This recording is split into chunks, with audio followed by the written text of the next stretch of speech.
পঞ্চম অধ্যায় জীবজগৎ ও প্রকৃতির প্রতি ভালোবাসা। জীববৈচিত্র্যের গুরুত্ব। আমাদের চারপাশে রয়েছে বিশাল প্রকৃতি ও বিচিত্র জীবজগৎ। এসবই পরম করুণাময় মহান আল্লাহর সৃষ্টি। এ প্রসঙ্গে মহান আল্লাহ বলেন, তার নিদর্শনসমূহের মধ্যে রয়েছে আসমান ও জমিনের সৃষ্টি এবং তিনি এ দুইয়ের মাঝে যেসব জীবজন্তু ছড়িয়ে দিয়েছেন সেগুলো, আর যখন ইচ্ছে তিনি তাদেরকে একত্রিত করতে সক্ষম। সূরা শুরা আয়াত 29। পবিত্র কোরআনে প্রায় 200টি আয়াতে প্রাণী জগতের বিষয়ে উল্লেখ করা রয়েছে। এমনকি বিভিন্ন প্রাণীর নামেও কয়েকটি সূরার নামকরণ করা হয়েছে, যেমন সূরা বাকারা গাভী, সূরা আনআম চতুষ্পদ জন্তু, সূরা নাহল মৌমাছি, সূরা নামল পিপিলিকা, সূরা আনকাবুত মাকড়সা, সূরা ফিল হাতি ইত্যাদি। এতে সহজেই বোঝা যায় যে মহান আল্লাহর সৃষ্টি হিসেবে জীববৈচিত্র্যের গুরুত্ব অপরিসীম। পৃথিবীর প্রতিটি জীবই কোনো না কোনোভাবে পরিবেশের জন্য গুরুত্বপূর্ণ। সকল উদ্ভিদ ও প্রাণী পরস্পরের উপর নির্ভরশীল। প্রত্যেক প্রজাতির উদ্ভিদ ও প্রাণীর আলাদা আলাদা ভূমিকা রয়েছে। আমাদের চারপাশে অনেক রকমের গৃহপালিত পশু রয়েছে। মহান আল্লাহ সেগুলোকে আমাদের উপকারের জন্য সৃষ্টি করেছেন। এ সম্পর্কে মহান আল্লাহ বলেন, তিনি চতুষ্পদ জন্তু সৃষ্টি করেছেন তোমাদের জন্য, তাতে শীত নিবারক উপকরণ এবং আরও বিবিধ উপকার রয়েছে, আর তা হতে তোমরা আহার করে থাকো। সূরা নাহল আয়াত 5। মানব অস্তিত্ব রক্ষায় জীববৈচিত্র্যের গুরুত্ব। মানব জাতির অস্তিত্ব রক্ষার জন্য জীববৈচিত্র্যের প্রয়োজন। আমাদের প্রয়োজনীয় খাদ্য, ওষুধপত্র, কাঠ, বিভিন্ন শিল্পের কাঁচামাল ইত্যাদি আমরা জীবজগৎ থেকে পাই।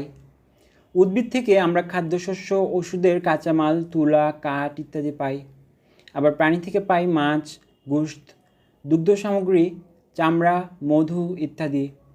আমাদের বাড়িঘর নির্মাণ, আসবাবপত্র তৈরি, জ্বালানি, কাগজ উৎপাদন প্রভৃতি কাজের জন্য আমরা যে কাঠ ব্যবহার করি তা গাছ থেকে পাই। এক কথায় আমাদের খাদ্য, বস্ত্র, বাসস্থান, শিক্ষা ও স্বাস্থ্য সুরক্ষার জন্য আমরা প্রত্যক্ষ বা পরোক্ষভাবে জীববৈচিত্র্যের উপর নির্ভরশীল। পরিবেশের ভারসাম্য রক্ষায় জীববৈচিত্র্যের গুরুত্ব। পরিবেশের ভারসাম্য রক্ষায় জীববৈচিত্র্য বিশেষ ভূমিকা পালন করে। নদ নদী, খাল বিল, পুকুর, হাওর বাওর সহ জলাধারগুলো পরিবেশ রক্ষায় ব্যাপক ভূমিকা পালন করে থাকে।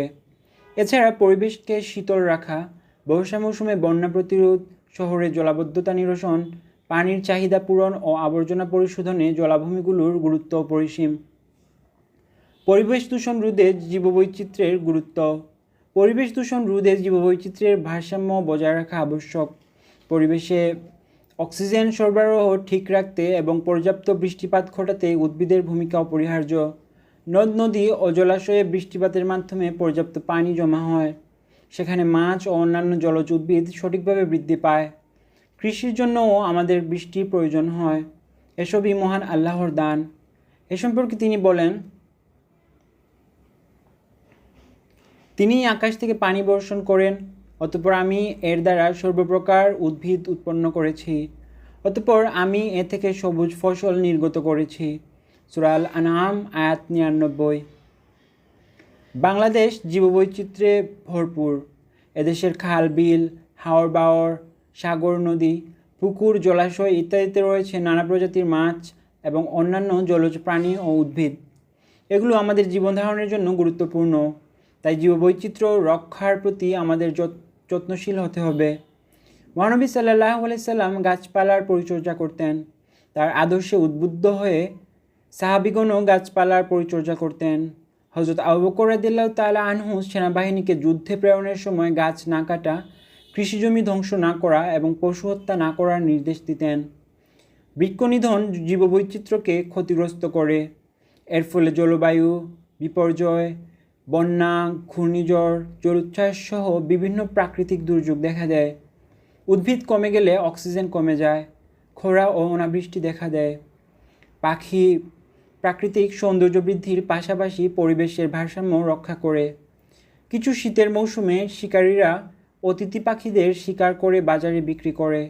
অতিথি পাখি ও অন্যান্য প্রাণীর জীবন ও নিরাপত্তার প্রতি আমাদের যত্নশীল হতে হবে। সকল ক্ষেত্রে জীববৈচিত্র্যের জন্য ক্ষতিকর কাজ পরিহার করতে হবে।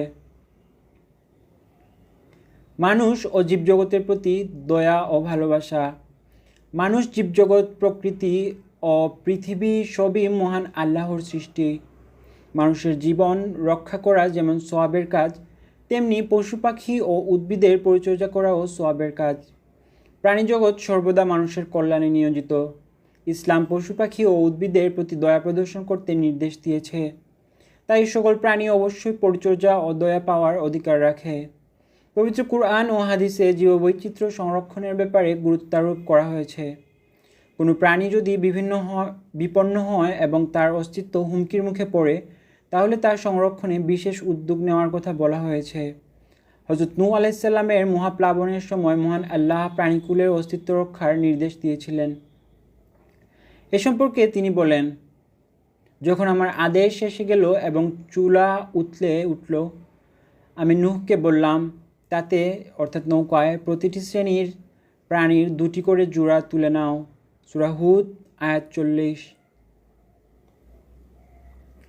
মহানবী সাল্লাল্লাহু আলাইহি সাল্লাম পশু পাখির অধিকার রক্ষায় সোচ্চার ছিলেন, অথবা প্রাণী হত্যা থেকে বিরত থাকতে তিনি নির্দেশ দিয়েছেন। তিনি বলেছেন, যে ব্যক্তি অন্যায়ভাবে চড়ুই বা তার চেয়ে ছোট পাখিকে হত্যা করে, আল্লাহ তাকে কিয়ামতের দিন সে সম্পর্কে জিজ্ঞাসা করবেন। সুনানে নাসাই। হযরত আব্দুল্লাহ ইবনে মাসউদ রাদিয়াল্লাহু তাআলা আনহু বর্ণনা করেছেন, আমরা রাসূলুল্লাহ সাল্লাল্লাহু আলাইহি সাল্লামের সঙ্গে এক সফরে গিয়েছিলাম। তিনি আমাদের কাছ থেকে একটু দূরে গেলে আমরা একটি লাল পাখি দেখতে পেলাম। পাখির সঙ্গে 2টি বাচ্চা ছিল এবং আমরা বাচ্চা 2টিকে ধরলাম।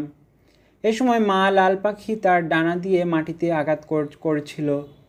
মহানবী সাল্লাল্লাহু আলাইহি সাল্লাম ইতিমধ্যে ফিরে এসে বললেন, কে এই পাখির বাচ্চাদের ধরে এনে কষ্ট দিয়েছে, তাদের ফিরিয়ে দাও। মহানবী সাল্লাল্লাহু আলাইহি সাল্লাম সেখানে একটি পিঁপড়ার ডিবিও লক্ষ্য করলেন, যা আমরা পুড়িয়ে দিয়েছিলাম। তিনি আবার জিজ্ঞেস করলেন, এ আগুন কে দিয়েছে? আমরা উত্তর দিলাম, আমরা দিয়েছি। তিনি বললেন, আগুনের রব ছাড়া আর কেউ আগুন দিয়ে শাস্তি দিতে পারে না। রিয়াদুস সালিহিন। পরিবেশ বিজ্ঞানীদের মতে প্রতিটি দেশে মোট ভূখণ্ডের 25% বনভূমি থাকা জরুরি, কারণ পরিবেশ বিপর্যয়ের বড় কারণ হলো ভূখণ্ডে পর্যাপ্ত বনভূমি না থাকা। মহানবী সাল্লাল্লাহু আলাইহি সাল্লাম নিজ হাতে গাছ লাগিয়ে পরিচর্যা করতেন। তিনি বৃক্ষরোপণের উপকারিতা উল্লেখ করে সাহাবীগণকেও উৎসাহিত করতেন। তিনি বলেছেন, যদি কোনো মুসলমান একটি গাছের চারা রোপণ বা একটি শস্য উৎপন্ন করে এবং তা থেকে কোনো ব্যক্তি, পাখি বা প্রাণী খায়, তবে তা উৎপাদনকারীর জন্য সদকা হিসেবে গণ্য হবে। সহিহ বুখারী। পানির অপচয় রোধে মহানবী সাল্লাল্লাহু আলাইহি সাল্লাম খুবই সচেতন ও যত্নবান ছিলেন। একদা মহানবী সাল্লাল্লাহু আলাইহি সাল্লাম প্রখ্যাত সাহাবী হযরত সাদ রাদিয়াল্লাহু তাআলা আনহু এর পাশ দিয়ে যাচ্ছিলেন। তখন তিনি ওযু করছিলেন। মহানবী সাল্লাল্লাহু আলাইহি সাল্লাম বললেন, সাদ, পানির অপচয় করছো কেন? তিনি বললেন, ওযুর ক্ষেত্রেও কি পানির অপচয় হতে পারে? তিনি বললেন, হ্যাঁ, এমনকি তুমি প্রবাহিত পানির পাশে থাকলেও, নদীর পানি বেশি ব্যবহার করলেও পানির অপচয় হবে। সুনানে ইবনে মাজাহ। মহানবী সাল্লাল্লাহু আলাইহি সাল্লাম ও তার সাহাবীগণের এসব দৃষ্টান্ত আমাদেরকে মানুষ, জীবজগৎ, প্রকৃতি ও পৃথিবীর প্রতি ভালোবাসা প্রদর্শন ও দায়িত্বশীল হতে উদ্বুদ্ধ করে। মানুষ, জীবজগৎ, প্রকৃতি ও পৃথিবীকে ভালোবেসে করণীয় কাজ। আমরা যদি পরিবেশের পরিচর্যা ও সংরক্ষণ না করি, তাহলে পৃথিবীতে বিপর্যয় ঘটবে। পবিত্র কুরআনে মহান আল্লাহ বলেন, মানুষের কৃতকর্মের কারণে জলে স্থলে বিপর্যয় দেখা দিয়েছে। সূরা আর-রুম আয়াত 41।